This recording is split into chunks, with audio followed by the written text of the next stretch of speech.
Recently, we visited this city in Iran. It's called Yazd, and there is a religion which here people come for pilgrimage. It's also called Parsi religion in India and Pakistan, but it is also called Zoroastrianism.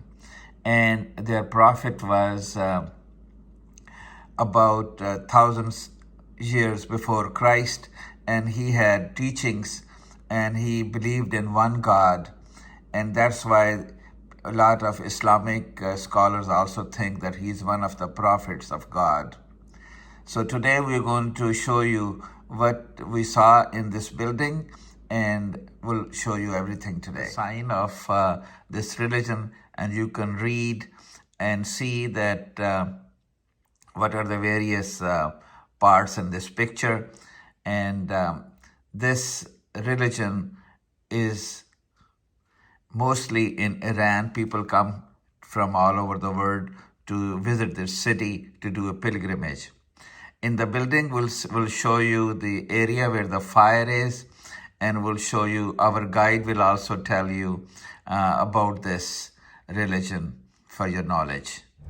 So, Zoroastrianism started around 1200 BC in Iran by Prophet Zarathustra, and I mentioned that in 3rd century this religion officially became the main religion in Iran. So the Zoroastrian priests became more and more powerful, and fire temples were built all around the country. Again, I remind you that the fire temples are the place that the Zoroastrians go to worship their god Ahura Mazda. They don't worship fire, because I mentioned that still some of Iranian even think that Zoroastrians are fire worshipper, but they are not. They worship a unique god called Ahura Mazda. They, like many other religions, they believe into paradise and hell, and also they believe into a savior, like Muslim, that they believe that savior will come back. Christian believe that savior will come back to save the humanity and world. Zoroastrian also believe into the same thing. They believe that there will be a savior come back to save the human beings and the world. When we go to the fire temple, we tell you more about the principles of this religion. But you know that since 7th century, Yazd has become the center of the Zoroastrians of Iran. In the whole country, there are around 85,000 of Zoroastrians, but I told you yesterday that the biggest community of Zoroastrian nowadays, they live in India, and we know them as Parsies of India, but they were originally from Iran. They moved to India back in 7th century, 8th century at that time. So this part of the city of Yazd is the new part of the city. It's you know that so we are getting very close to the Tower of Silence, but the towers of silence in other parts of the country also, they used to be built with a distance from the city, because when we go there, Hamza is going to explain to you how these towers were in use. But you know that usually they were built out of the city skirt because of the healthcare and etc. that Hamza will explain to you. But the city grew up to this direction, and as I mentioned, since about 75 years ago in Iran, the parliament ratified a rule, and the Zoroastrian community also accepted this rule, and they stopped using the Tower of Silence. But as I mentioned yesterday, still in India, the Parsies of India, they use these towers, and they practice the same funeral rituals that has been practiced since 1,000 years ago. The other important thing about Zoroastrian is that in Iran still we have some ceremonies, some rituals based on Zoroastrianism, and still all Iranian, doesn't matter which religion they have, they practice those rituals. For example, to give you an idea, our New Year, Nowruz, is a very Zoroastrian ceremony that we celebrated on March 21st. We set a table and we put several things on that table, and all Iranian, regardless the religion they have, Christian Iranian Jews, Muslims, they all celebrate Nowruz, which is a very Zoroastrian ceremony. When we go to the fire temple, there is a hall, exhibition hall. You can have an idea about Nowruz festival and the Nowruz table, the table that you set for Iranian New Year or Nowruz. Another festival that all Iranians celebrated is called, Yazd, when we have the beginning of winter, the last night of the year. It's also a Zoroastrian, that ceremony, but all Iranian, they celebrate it. And the other ceremony is on the last Tuesday evening of the year, before 21st of March, that we celebrated feast for fire, in praise of fire. We set a fire and all the family, relatives get together, and we, that have a kind of big ceremony for fire. It's called Chahar Shambe Suri. Again, regardless what religion people have, they all celebrate it. So this is the symbol for Zoroastrianism or Parsiesism, and it's written over there: Andesha Nek, Kardar Nek, and Guftar Nek. Means do everything good. That's the main madam. These are our friends and doctors who are attending this meeting. This temple, we're here.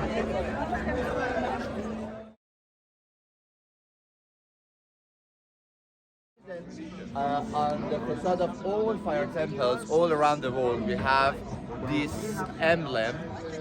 When we go later and visit Persepolis, you can see originally this emblem is taken from the motifs from Persepolis. And in Persepolis, I explained to you that originally it's an Egyptian motif, yeah?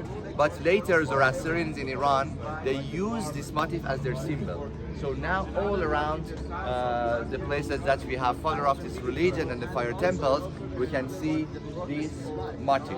When you look at there, you can see a man is shown inside, a kind of old man symbolizing wisdom. The right hand is raised in this form, symbolizing worshipping unique god Ahura Mazda. In the left hand, he keeps a ring. The ring is symbol of loyalty, friendship, and they believe that Zoroastrians believe that the wedding ring have its roots from these small rings in the symbol here, in this emblem here. Yeah? The bigger ring is symbolizing immortality of universe, the circle of universe. And the ring is divided into three main parts, symbolizing again Pendaranik, Guftaranik, Kerdaranik, good thoughts, good deeds, and good talk. The tail is also divided into three parts, symbolizing Pendar bad, Kerdar bad, Guftar bad. The bad thoughts, bad deeds, and bad talk. So, as I mentioned, and two legs, goodness and badness. The front leg, goodness, the back leg, actually badness. So, if you follow goodness, you will go up. If you follow badness, you will be down. You fall down.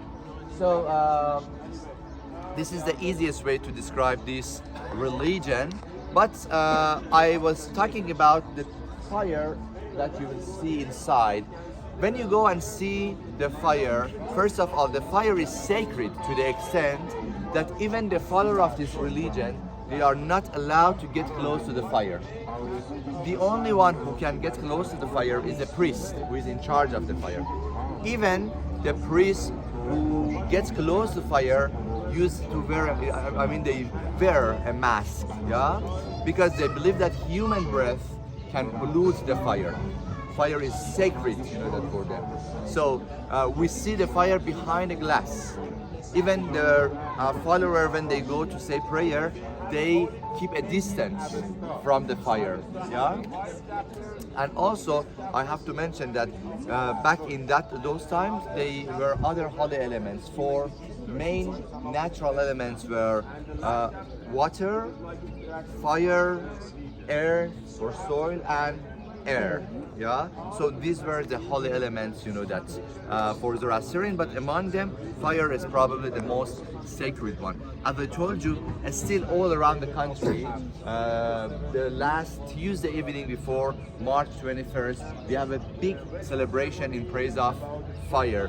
We set a fire and we get together, we sing, dance, and when the flame of the fire is low, we jump over the fire, singing some verses in praise of fire. Yeah, still many Iranians they do.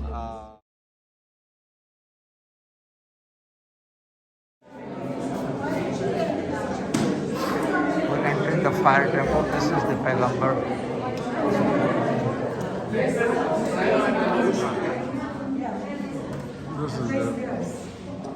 Thank you so much. which is burning for the last 1500 years.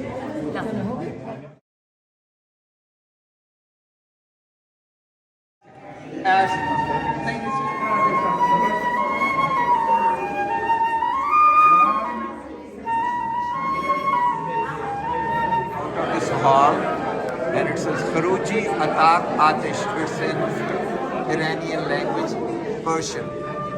So we come out of the hall now.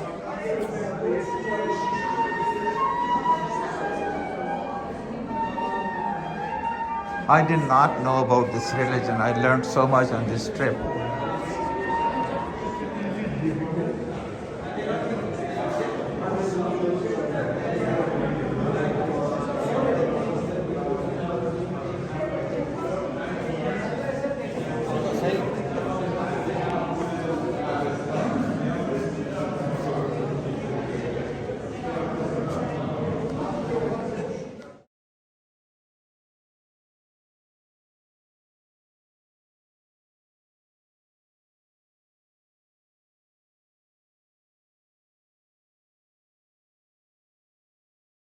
It's wedding celebration, and it says marriage is considered to be in a holy ritual. Is performed by the priest, and here is the priest which is performing the marriage.